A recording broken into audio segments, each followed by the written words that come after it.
So 20 minutes of racing for the Mighty Mini Championship about to get underway. Revs rising, out go the lights. Pretty even start from the two on the front. We need to watch the drivers a bit further back. Samways and Jenkins from row 4 have both made good starts, so expect to see them one or two places further up as they come up towards Copse for the first time. But it's Trevor Peters that's going to have the lead then from Morgan Bartley as they go through Copse for the first time. We'll try and pick them up down at Beckett's, where exactly we find Greg Jenkins in the purple car and Ollie Samways in the less easy to spot car, the dark coloured car. Down towards as they go, and it's Trevor Peters who's no longer in the lead of the race because is that Samways? I think it is Samways that's got into the lead of the race from 7th position on the grid. The man that's got a big lead in the championship already has the lead in the race. And yesterday's race winner already up into 3rd position as well. So extraordinary start from our top two from yesterday, from the 4th row of the grid. There is Jenkins, that purple number 70 machine that's already up into 2nd place ahead of Trevor Peters' yellow machine, who has a big broadside going into Brooklands. There was another car that looked like it was about to skate straight off the road. Side by side further back with the 32 machine of James Jenkins getting a wobble on in the middle of the Luffield right-hander as well. So clean start, but extraordinary stuff from Ollie Samways and Greg Jenkins. Surely this is battle on now as Jenkins goes for the lead. Yeah, side by side very nearly as they go down the start and finish straight. It's Samways then in the 58 car from number 70, Greg Jenkins in 2nd. They've got quite a gap over Trevor Peters in 3rd spot, and Jenkins here will be picking up the toe from Samways. There's a toe opportunity on this little stretch down towards Maggots, and another one of course up the Wellington straight in a moment or two. Samways is still going to be ahead, I think, as they head up the back straight. There's Steve Rideout. Now he's come through from the back of the grid in the number 7 car. He was right on the final row, the 9th and final row. He came through at the end of lap 1 in 8th, and I think he's made up a couple more places already on this lap. So don't write him off from being certainly a podium contender in this race. But the way these two are getting away is a little bit ominous from his point of view. I think they're working together here because they're being extremely well behaved, and they know that if they're able to build a gap, they can go hammer and tongs a little bit later in the race, especially with some quote-unquote slower cars directly behind them that are going to hold up their rivals ever so slightly. I'm surprised to see Sam Slater all the way down in 15th position, so he actually lost places off the line. So hopefully he can recover some of those. 3 wide further down the order with Rideout, I think it was, trying to make up places. Yes, he's the one who comes out on top, that number 7 machine. Looks like side by side for the lead. So scratch what I was saying earlier with Greg Jenkins on the outside line going into Maggots. Ollie Samways under pressure at the front of the field. Let's see when they come out of Maggots. There they are. Yep, Greg Jenkins ahead. Yeah, he is indeed ahead in that purple car, so we'll pick up on that in a minute. But there's battling to be done further back, and Ben Butler was another driver that made up a lot of places on lap 1, but he lost then 2 places on lap 2 of the race, so has gone back down to 11th position. Samways is fighting back here on the inside of Greg Jenkins and gets back through on the inside line.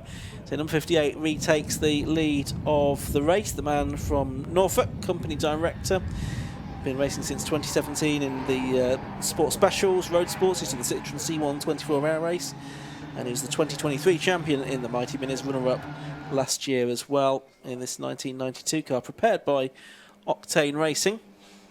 And he's got just a narrow lead over Greg Jenkins, 0.152 seconds as they cross the timing line that time.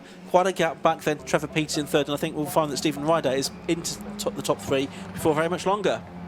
Yeah, so this has been an absolutely sterling drive from Steve Rideout, and you said don't rule him out for a podium. I'm not going to rule him out for a win, especially if Samways and Jenkins keep squabbling as they do, and Rideout can clear Trevor Peters in a relatively quick and orderly fashion. And whoa, that was a big sideways moment for Peters over the curbing at Beckett's, and that surely is going to give Rideout a nice toe here down the Wellington straight.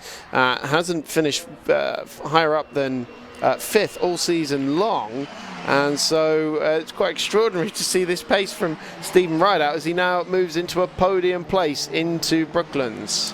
Yeah, through. He's gone on the inside to take P3 away from Trevor Peters now, but he's going to have probably 3 seconds or so to make up on the race leaders here. Got 15 minutes left to do it though, and that's the benefit of it being a longer race for the mighty Minis. But he was even 4 tenths quicker than the leaders last time around, and does currently have, well, I was about to say fastest lap of the race, but that's actually just been done by Ollie Samways, and has pulled to 2 tenths over Greg Jenkins. Yeah, that 1:15.793 for Samways, the new fastest lap of the race, that is faster than he went yesterday as well. So interesting to note he's gone about a tenth faster than he did yesterday.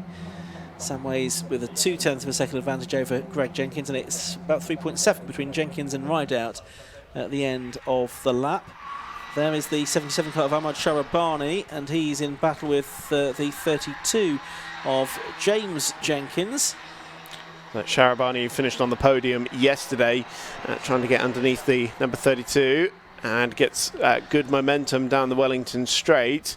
But that, of course, will be the outside line when they eventually get into Brooklyn. So there's Rideout and Peters. Here's Jenkins and Sharabani. Sharabani, the black car, the 77, on the outside line against the white number 32 of Jenkins, but Sharabani all the way around the outside, and that is a picturesque move that he's been able to do there for what is 5th position. So we've got 13.5 minutes left to go.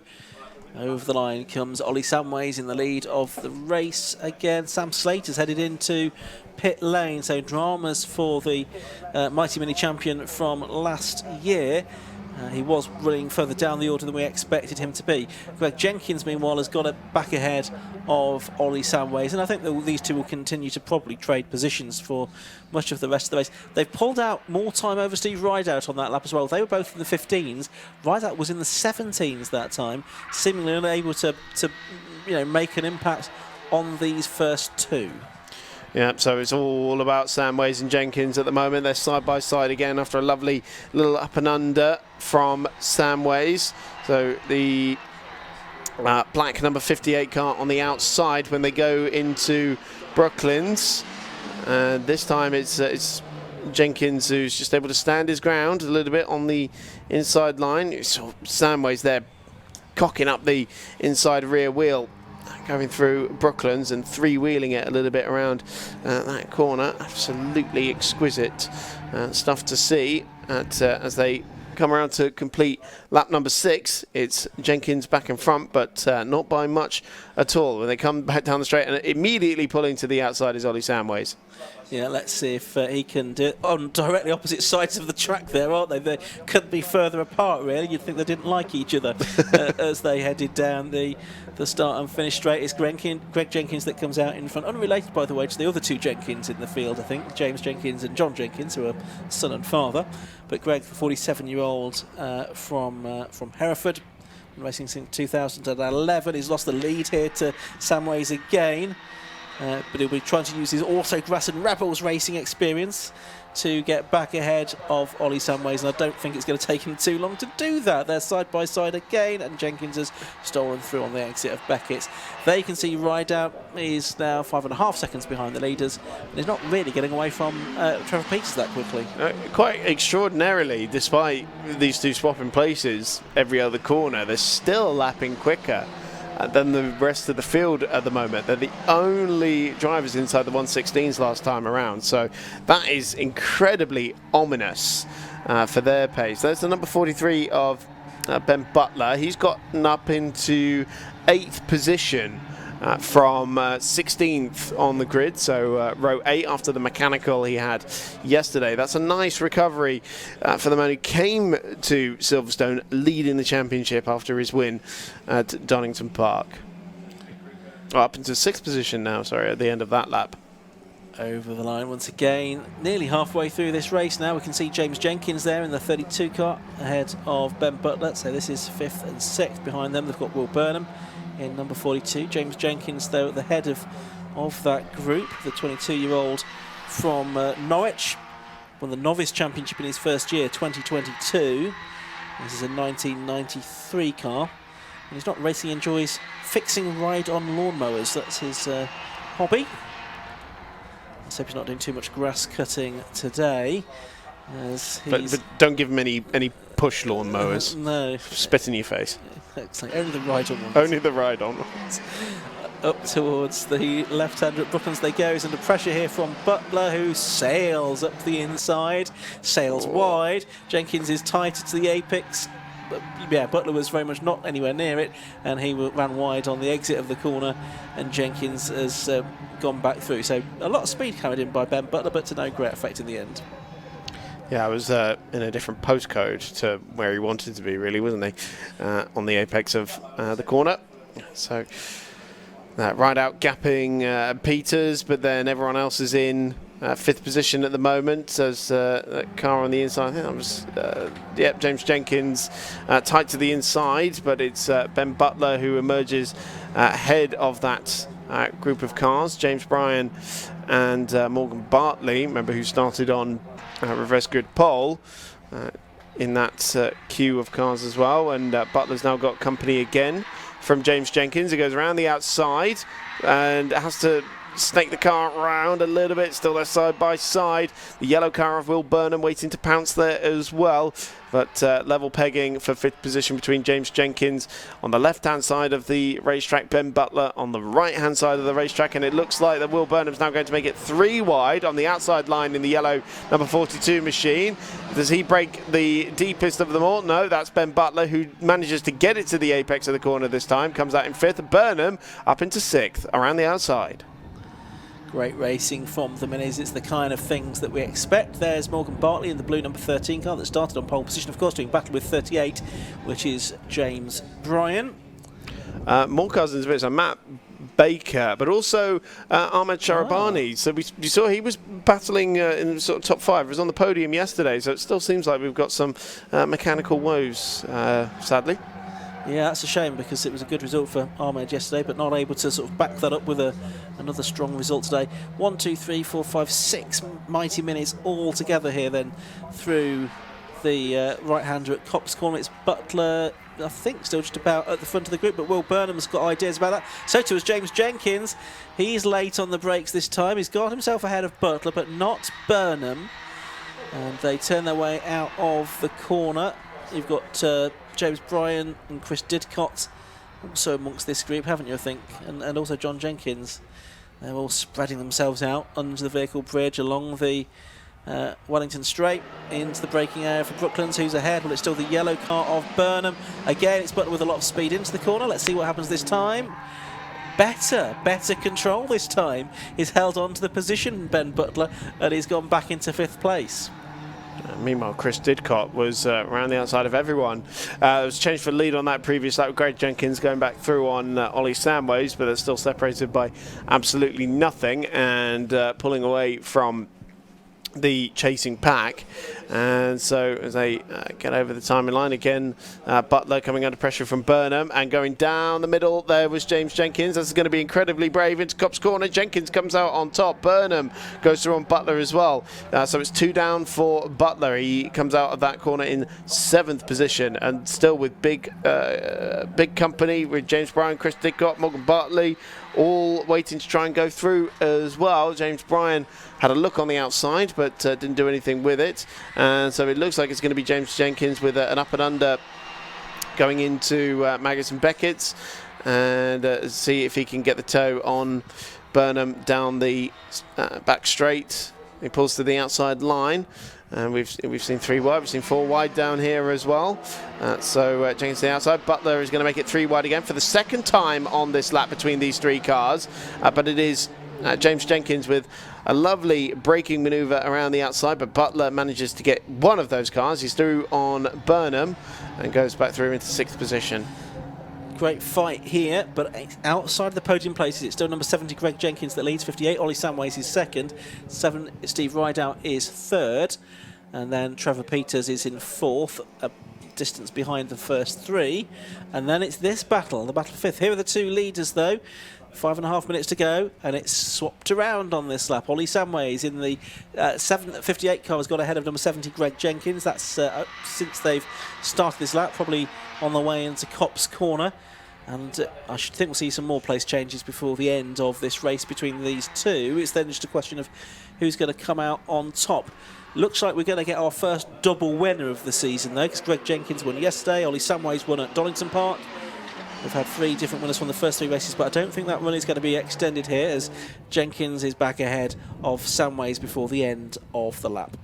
Yeah, lovely move on the inside into Brooklands. Of course, the way that could change is if these two take each other off, and Stephen Rideout takes his first win in the Mighty Minis as well. But let's hope it doesn't come to that. So Greg Jenkins, there won't be any change on the timing, but there has been 2 lead changes on that previous lap, as Ben Butler's back at the head of the battle for 5th position, and it's James Bryan who's made up ground on this lap, as he's just behind Butler in 6th position now, with James Jenkins getting a little bit squeezed out on the exit of Luffield, and I think it was Morgan Bartley the one trying to take advantage of that, but Butler's going to lose another spot there. James Bryan, great momentum onto the start-finish straight in that number 38 car.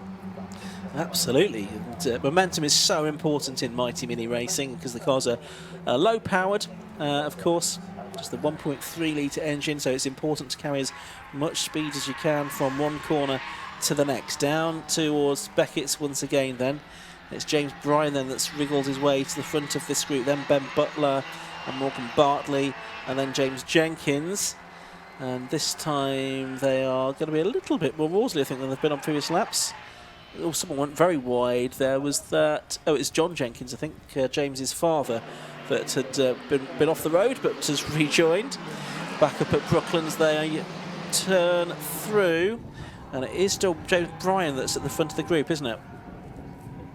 Yeah, Morgan Bartley getting a little bit wide there, racing James Jenkins, the 32, Will Burnham. These guys have been shuffled down by James Bryan, but it's Burnham on the inside of the exit of Luffield, but the momentum on the side of James Jenkins, so he should just have his nose ahead when they come over the timing line, and yes, he does. So it is Bryan, Butler, Bartley, Jenkins, Burnham, Didcott, all squabbling over 5th position. But that being said, James Bryan's actually pulling away a little bit. He's got about 0.8 of a second, so it's actually seems to be more a battle for 6th position now, which is now being led by Morgan Bartley, because Butler had a terrible run out of car. He's been done by 1, he's been done by 2, and now maybe 3 with Burnham getting on the inside as well. Not sure what happened on the exit of Copse there for Butler. No, not quite sure. A bit strange, that one.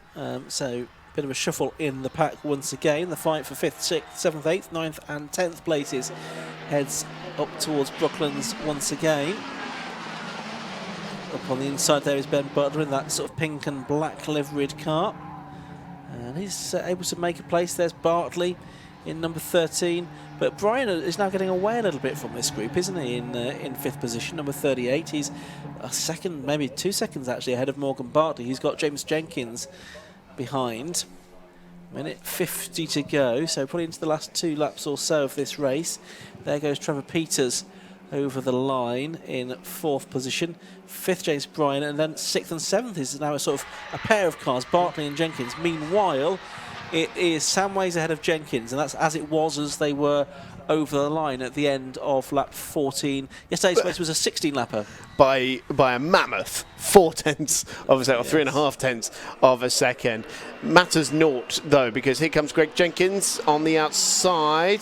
This has been the part of the track where Samway seems to be really good. He had a nice move earlier in the race here as well, so I think he likes it down there. But we are going to be starting the final lap of the race soon, and they've spent the last 20 minutes or so sussing each other out and seeing where they're quick. Now it's all on the line with Greg Jenkins in the tow. It's all built up to this. So up to the line they come. They'll see the last lap board. On to lap 16 they will go, and it is Samways ahead by 0.144 seconds, but right in the toe, almost pushing him along, is Greg Jenkins. Can he make a move into Copse Corner? Does he want to make a move into Copse Corner? Well, no, he doesn't. He stays behind. He's sussing out another position for his attack. What do you reckon, Chris, down into the complex? Yeah, it's got to be down into Brooklands and Luffield, hasn't it? That's got to be the place where he's going to be making the lunge. I mean, it could be a drag to the finish line. We'll see. neat and tidy from the pair of them. Jenkins has been quick out of this part of the racetrack in previous laps, and Samways immediately recognises the attack. He moves to the right. Now he's going to dart left again, and if he doesn't dart back over to the right hand side of the track, I'll be very surprised as well, because he wants to defend that inside line. So here we go, side by side, 2 corners to go, and it's Jenkins on the outside. He locks up the rear wheel in the air, cocking along, but it's still the black number 58 car of Ollie Samways that leads going into Luffield. Surely it's going to be a run to the checkered flag. Jenkins tries everything he can to get on the power as quickly as humanly possible, but Samways with a great exit at Luffield, he's repelled the advances. Certainly has. It looks like Samways has done enough here to deny Greg Jenkins a double win at Silverstone. Up to the line they come, and he's done it. So Samways has by just under a quarter of a second in the end. It's too late now, Greg. There's no point overtaking now. You've passed the checkered flag. Ollie Samways, number 58, takes the win then. Greg Jenkins, number 70, is second. It's Steve Rideout third. Trevor Peters fourth. Fifth, I think is going to be James Bryan, but sixth still needs sorting out, I think. There is Peters over the line, and Bryan has only just held on in the end by 3/10 from James Jenkins, who had a second one, and then the next three were more or less right together. Morgan Bartley, Burnham and Chris Didcott, with Ben Butler dropping off the back of that group in the end, so he had some late dramas, I think. Yeah, 0.3 of a second covering Peters Bryan in fifth, down to Didcott in ninth position. That is crazy tight fight. But of course, well done to Stephen Rideout. It's first podium of the season there as well. And Ollie Samways taking his second victory of the season. That's right. It's before the championship heads to Thruxton next month. Let's have a look at the results of the race that we've just seen. Ollie Samways, number 58, the race winner at the end of 16 laps. A great battle. He had a duel with Greg Jenkins, number 70, 0.238 seconds between them at the end. Third was number 7, Stephen Rideout, having come through from the back. Nice drive from him. Fourth was 44, Trevor Peters, consolidating a front row starting position, really. Fifth was number 38, James Bryan. Sixth was 32, James Jenkins. That was pretty tight towards the end. Then Morgan Bartley, number 13, was 7th. Paul Burnham, 42, was 8th. Chris Didcott, number 40, was 9th. And Ben Butler, 43, was 10th. With 3 more finishers, John Jenkins, Paul Hollett and Will Tyrrell. Sadly, Ruben Veludo was another of the drivers that ended up in the pit lane, and Claire Jeffries pulled off the circuit. We stopped somewhere out on the circuit after just 1 lap. So I say it's Thruxton the next round of the championship for the Mighty Minis. Then they go to Brands Hatch, to Silverstone, Alton Park and Castle Combe to conclude the season. There's Ollie Samways, Chris, pulling into Victory Lane. A little tap on the door there. Well done, girl. Well done. He looks very pleased with himself after an absolutely cracking fight with Greg Jenkins. Shaking a hand as well. Stephen Rideout pulls up into the 3rd place spot as well in that very hard to miss number 7 car. Yep, so drivers getting off their helmets. It'd be warm work out there. Yeah, the number 1. Get rid of this. The victory there for Ollie Samways. And gets the handshake from Bob Marsh, who coordinates the races. He hands out a Yokohama cap. Yokohama, the tyre supplies, of course, for the championship. We can head down now to Kieran Mock. He's going to speak to our top 3 in pit lane. Can see Ollie Samways and Greg Jenkins there just having a quick chat after that Herculean battle, and the victor. Congratulations. Thank you very much. Yeah, that was quite something, wasn't it? Yeah, well, I think most of the race was actually spent trying to work out where to be when the last lap board came out. So that's why it was a bit of trying to jockey him for position. I knew I couldn't pull a gap on him. I tried, failed many times. He just came back again. So, yeah, no, amazing result. So, yeah, yesterday second, first today. Yeah, amazing result. 100%, and obviously, like you say, you were switching and changing the entire way through the race. Talk to us about that last overtake. How did you know that was the right moment to make it?